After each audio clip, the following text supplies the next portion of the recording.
شیعہ دعویٰ کرتے ہیں کہ سنی لوگ روزہ توڑ رہے ہیں. روزہ افطار کس کے حساب سے صحیح ہے؟ قرآن مجید کو اگر دیکھا جائے تو قرآن مجید نے تو شیعوں کا ساتھ دیا ہے.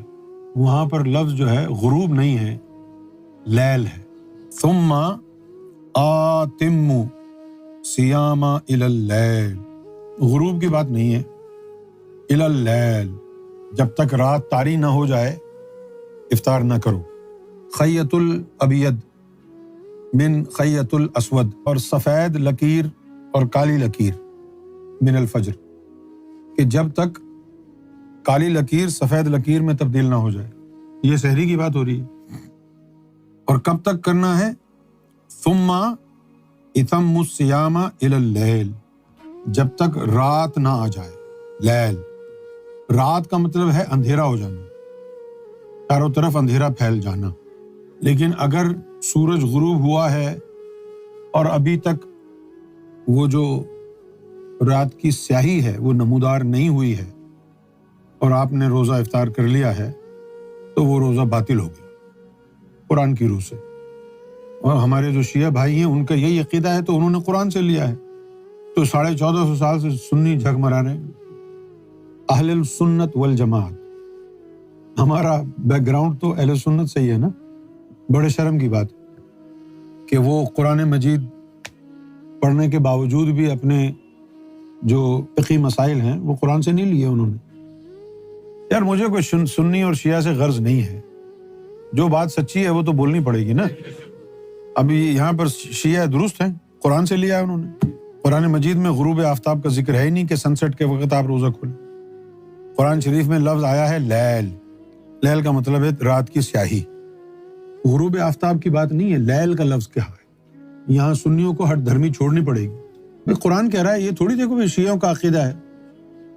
شیعوں کا عقیدہ قرآن سے آیا ہے نا، تم بھی قرآن کو مانو نا. ان کے یہ نہیں سوچو کہ ان کا عقیدہ ہے. قرآن میں آیا ہے تو پھر مان لو چپ کر کے، ضد کرنے کی کیا ضرورت ہے. بھائی شیعہ صحیح کہہ رہے ہیں کیونکہ اہل بیت کے ائمہ کرام سے آئی ہے نا ان کی فقہ. کتنی عجیب بات ہے، اہل سنت والجماعت شریعت کے معاملے میں بھی جو ائمہ اہل بیت گزرے ہیں ان کی تقلید نہیں کرتے. کتنی افسوس کی بات. کیا آل رسول سے زیادہ شریعت کو کوئی جانتا تھا؟ امام جعفر صادق سے زیادہ کوئی شریعت کو، امام زین العابدین سے زیادہ کوئی شریعت کو جانتا تھا؟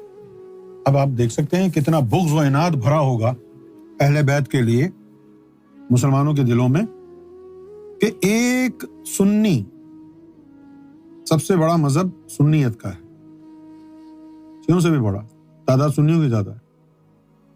ایک سنی عالم اہل بیت کے ائمہ کی تقلید نہیں کرتا. امام ابو حنیفہ کے لیے کتابوں میں لکھا ہوا ہے کہ وہ امام جعفر صادق کے شاگرد تھے. تو آپ امام جعفر صادق کے شاگرد کی تقلید تو کر رہے ہو، ان کے استاد کی تقلید کیوں نہیں کر رہے؟ پاکستان میں ٹی وی پہ جب اذان ہوتی ہے تو روزے کے افطار کے ٹائم بتاتے ہیں تو وہ فقہ حنفیہ کا بتاتے ہیں اور فقہ جعفریہ الگ. پھر بھی خیال نہیں آتا کہ وہ جعفریہ امام جعفر صادق کی یہ ہے اور ان کے شاگرد کی یہ ہے، تو کون زیادہ فضیلت رکھتا ہے. اب لوگوں کے دلوں میں بغض ہے، اچھا شیعہ ایسا کرتے ہیں تو ہم نہیں کریں گے. یہ غلط ہو گئی نا بات. قرآن میں لکھا ہے کہ ایسا کرو. اور سحری کا بھی بتا دیا کہ وہ جو کالی لکیر ہوتی ہے خیط الاسود، کالی لکیر جب سفید ہونے لگے تو رک جاؤ، کھانا پینا بند کر دو. میرا مشورہ تو ہمارے لوگوں کے لیے یہی ہے کہ وہ جو اہل تشیع حضرات ہیں فقہ جعفریہ والے، جی سرکار، آپ ان کی فقہ کو فالو کریں. کیا بات.